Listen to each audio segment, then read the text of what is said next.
começar, a gente precisa começar com essa notícia que saiu agora, tá? Dados oriundos da economia argentina, que dão conta de que a pobreza caiu e não caiu pouco, tá?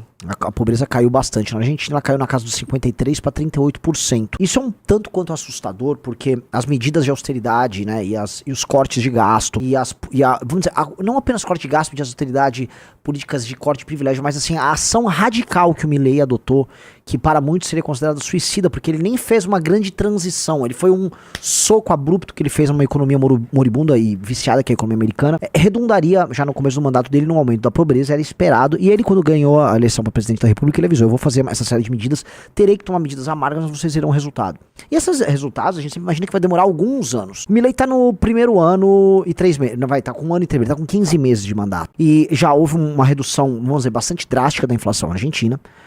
Já houve, vamos dizer, uma valorização bem decente do peso. Poucas pessoas diriam que assim, haveria uma melhora nas condições de vida dos argentinos tão rápido. No começo desse ano, inclusive em janeiro, meus pais foram para a Argentina. Opa, avisem aí, deve ter sido com dinheiro do fundão. Meus pais foram para a Argentina com dinheiro do fundão. Eles viajaram lá e foram comer e andar. As coisas assim, tava caro para padrões brasileiros, ou seja, um brasileiro tem dificuldades para gastar lá. E os argentinos não conseguiam consumir as coisas mesmo, tá? Tava muito caro para um argentino comer. Assim, a vida tá muito dura, só que eles estavam fazendo o sacrifício, porque eles estão entendendo que eles estão basicamente 20 anos parados, estão parados no tempo. Tudo que fosse, vamos dizer, do ponto de vista de um governo amigo do povo, né, com benesses e com bolsas e com auxílios, foi feito, e eles perceberam que eles se viciaram naquilo, que eles precisam, vamos dizer, tomar um caminho mais duro. E o Milei propôs o caminho duro, ele começou a executar. Então, ainda em janeiro, né, era possível de se sentir muito. Pois bem, tá, as estatísticas saíram agora, elas dão conta de uma redução muito grande da pobreza na Argentina, tá? Saiu de 53 para 38,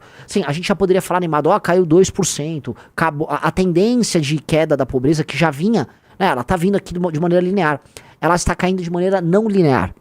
Eu volto a colocar, a pobreza na Argentina está caindo de maneira não linear. A pobreza na Argentina, Riso, ela está caindo tal qual a aprovação do Lula, do qual falaremos mais tarde, tá?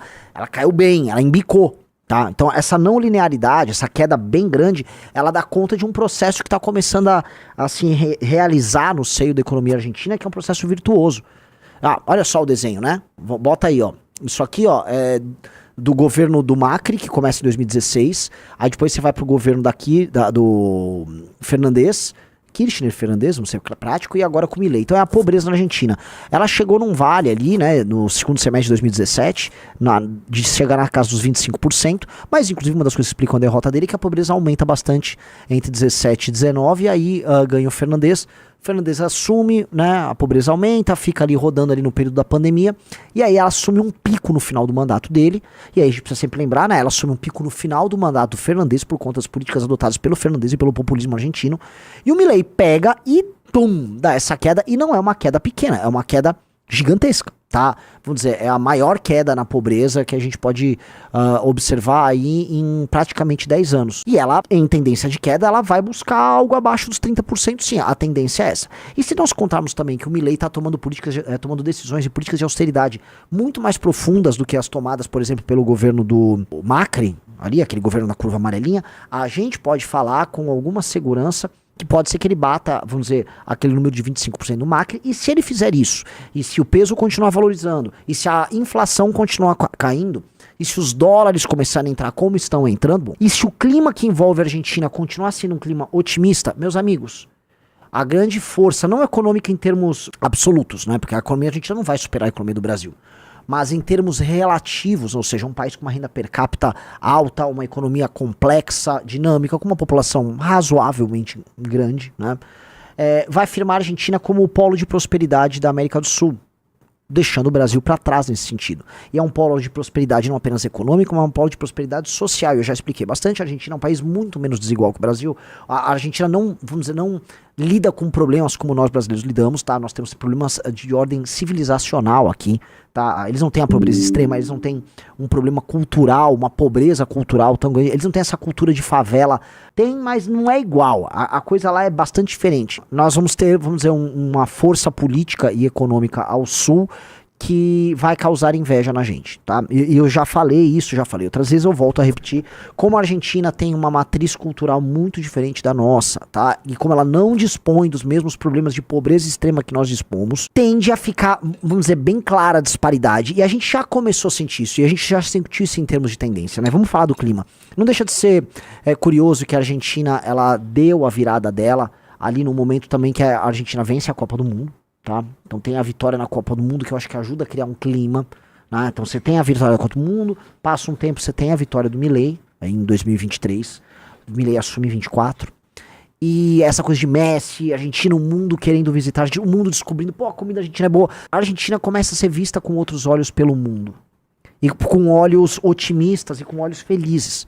Europeus, a direita americana e europeia começa a enxergar a Argentina, curiosamente, como o país mais europeu e estando fora da Europa, né? E sou maluco, sou estranho, mas é real, né? A Europa hoje está passando um processo tão exagerado de, vamos dizer, de invasão por parte de povos oriundos do terceiro mundo, que a Europa está perdendo muito rapidamente a própria identidade, enquanto a Argentina mantém essa identidade dela.